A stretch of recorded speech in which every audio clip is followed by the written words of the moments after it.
আসসালামু আলাইকুম, নয়া কিচেন তরফ থেকে স্বাগত জানাচ্ছি। আজকে আমি ডিমের পুডিং তৈরি করব। এই ডিমের পুডিং ছোট বড় সবারই পছন্দ, আর এটা ফ্রিজে রেখে খেলে খুবই মজা লাগে। আশা করি আমি সহজেই বানিয়ে দেখাবো। এখানে আমি 1.5 কেজি দুধ ঘন করে 1 কেজি করে নিয়েছি।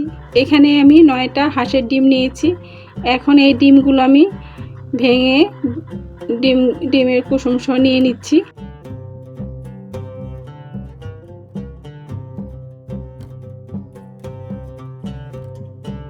সবগুলো ডিম নেওয়া হয়ে গেছে। এখন আমি ডিমগুলো ফেটে নিব। ভালোভাবে ফেটে নিতে হবে।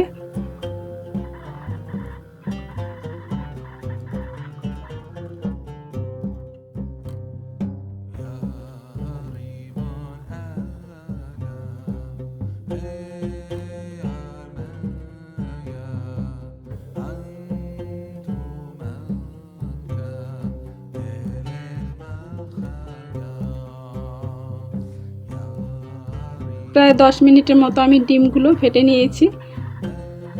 এখন আমি 1 কাপ চিনি দিয়ে দিচ্ছি। মিষ্টিটা নিজেদের ইচ্ছা মতো, তবে পুডিংয়ের মধ্যে মিষ্টির পরিমাণটা একটু বেশি দিতে হয়। পুডিংটা রান্না হওয়ার পর মিষ্টিটা হালকা হয়ে যায়, তাই মিষ্টিটা একটু বাড়িয়ে দিতে হবে। আমি এখানে 1 কাপ চিনি নিয়েছি। চিনিটাও ডিমের সাথে আমি ফেটিয়ে নিচ্ছি। এখন আমি ঘন দুধ ডিমের মধ্যে দিয়ে দিচ্ছি, দিয়ে আবার ভালোভাবে ফেটে নিচ্ছি।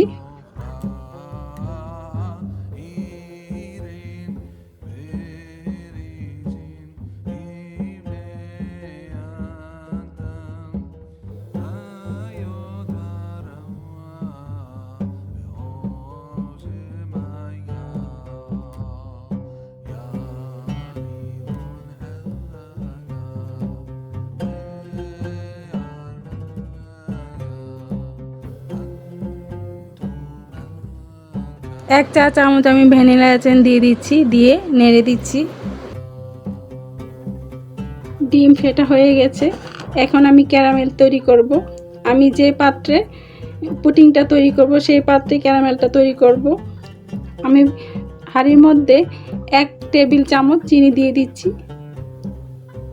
খুব সামান্য পরিমাণ পানি দিয়ে দিচ্ছি, দিয়ে এটা আমি জাল দিয়ে লাল করে নিব। লাল করে ক্যারামেল তৈরি করে নিব। চুলাটা এখন বাড়িয়ে দিচ্ছি।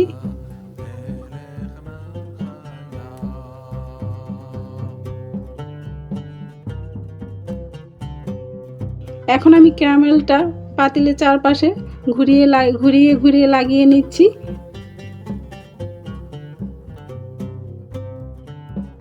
ফেটানো দুধ, ডিম, চিনি এখন আমি এই পাতিলের মধ্যে ঢেলে নিচ্ছি।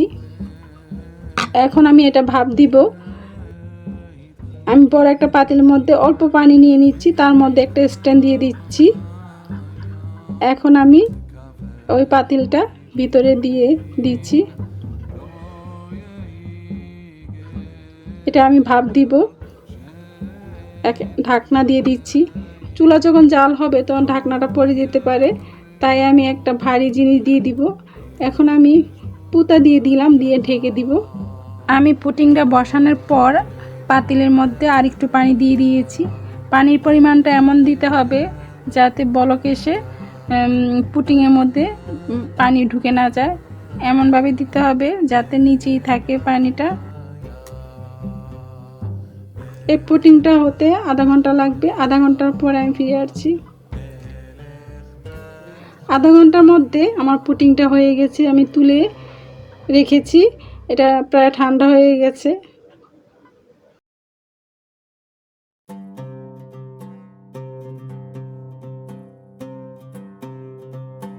এখন আমি এটা পরিবেশন করে নিব। হয়ে গেল ডিমের পুডিং। এটা খেতে দেখতে যেমন সুন্দর, খেতেও খুব মজা। আমার রেসিপিটা ভালো লাগলে লাইক, শেয়ার, সাবস্ক্রাইব করবেন। এখন রাখছি। আল্লাহ হাফেজ।